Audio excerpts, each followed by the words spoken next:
Hey everyone, what an excellent article, and I like the way this is done. And this is Ian McEwen from the Globe and Mail. I always give credit where credit's due. When even people that put forth and present dialogues or narrative that I disagree with in many aspects, if they put, it's not about the person, it's about the message they're sending, right? And when I see something that I agree with, I might not agree with a lot of what they say in other past articles, but it doesn't mean that I'm ever going to just be like the split that we're seeing today, right? Where everyone just runs to the prospective political corner and says, I don't want to listen to what anybody's got to say. I'm going to listen to what everybody's got to say. And if you look at my fucking feed, people will be like, is he a liberal? Is he a conservative? Is he a libertarian? It's like, because I listen to everybody. I listen to what CTV, like the idiots at CBC, Globe and Mail, the Star, because you know what? If you're going to pretend that you're truly informed, you better listen to what the fuck everybody else is saying. Because if you just listen to your echo chamber, don't pretend that you're knowledgeable on everything or in all aspects of not just the economy but society. If you just sit in an echo chamber and listen to everybody, right, that talks out the same side, that's in agreement with each other for the most part. The people that actually have knowledge, true knowledge about the greatest aspects and the larger sphere of politics in any particular geographical landmass are those libertarians that listen to people from all sides and everywhere on the political spectrum. That's right. I mean, come on, it just makes sense. Anyways, face it, Canada, you're a real estate addict and no one wants a cure. Oh, so true. Canada's housing mania is a collective lunacy fueled by debt and irrational hope. Oh, so good. Great job, Ian, on that headline. That headline was, I don't know how long it took you to come up with it. Usually doesn't take me a whole lot of time, but sometimes you run it through your mind, try to perfect and stuff. But yeah, that's a good headline. Great headline. Why, Canada? It's great to see you, old friend. Here, take the comfortable seat by the window. You're probably wondering why I'm here in your living room, so let me blunt it out. This is an intervention. And yes, it's about the housing habit of yours. I know what you're going to say. What's so bad about a little mortgage debt? What's wrong with just one more bidding war? Sure. You've been playing this real estate game for a long time and it hasn't killed you yet.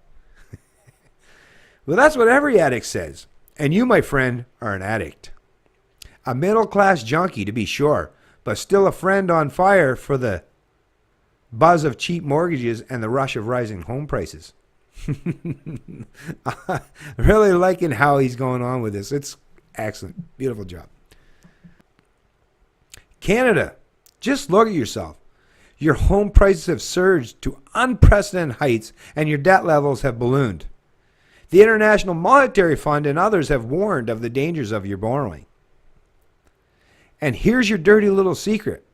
You're enjoying the whole sick, crazy ride, aren't you? Yes, they are.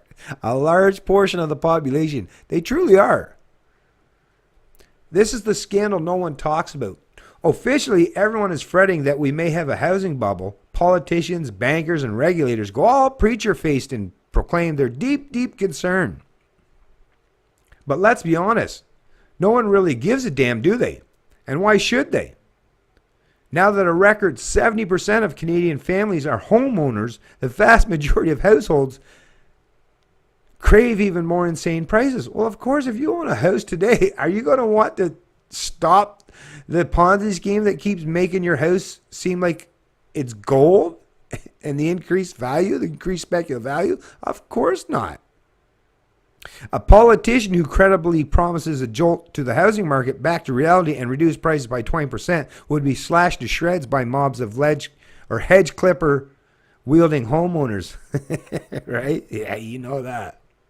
Our elected officials aren't fools. While they devise half-hearted, largely cosmetic measures that might cool the madness by half a degree, the system goes on adding fuel to the frenzy. How, you ask? Tax laws shelter profits on the sales of principal residence.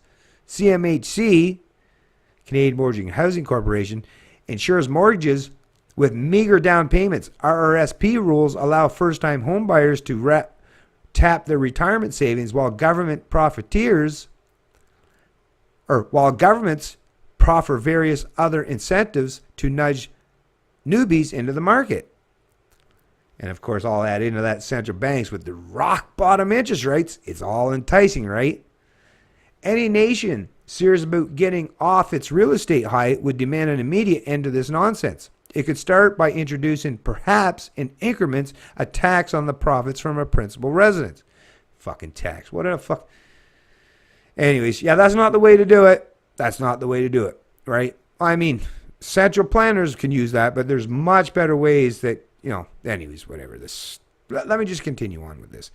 It could demand far higher down payments, restrict people's ability to pour savings into housing, and discourage first-timers from entering an already crazy market. In addition, it could encourage the building of high-quality rental accommodations.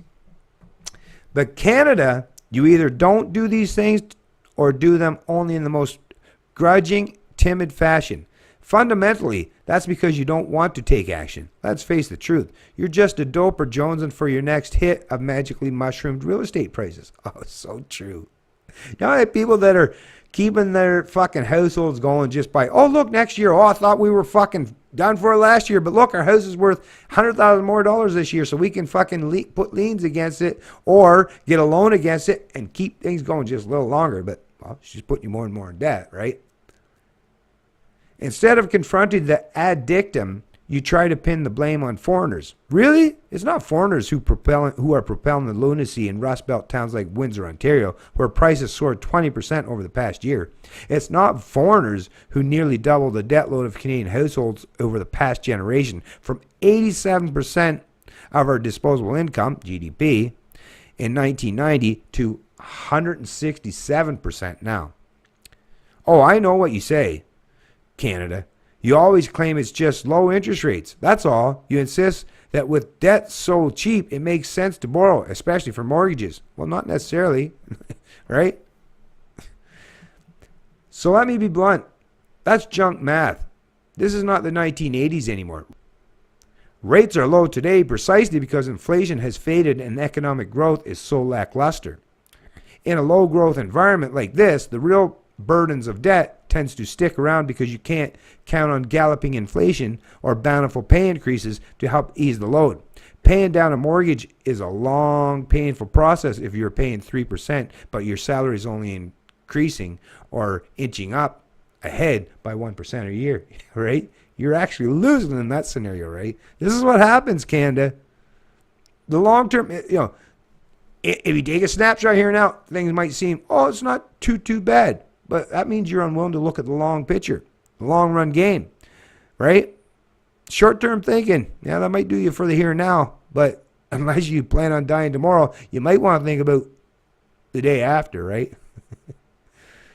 Piling on mortgage debt in today's climate only makes sense if you believe someone will be willing to buy your property for an even greater price in the future. I won't. Not even now. So anyways, and those people that they're expecting to buy in the future, well, they're all broke because you're leaving millennials broke and badly indebted to the government for student debt. So yeah, whatever. But how sure a bet is that? Despite what your real estate agent says, there's scant evidence of any housing shortage. Canada's population has grown a mere 1% a year, way below the levels of a few decades ago. Our working age population is barely expanded at all. Rents have gone up nowhere near as much as home prices, a sign there's actually a fair amount of accommodation out there, even in supposedly packed cities. Fundamentally, Canada's real estate mania is a financial phenomenon.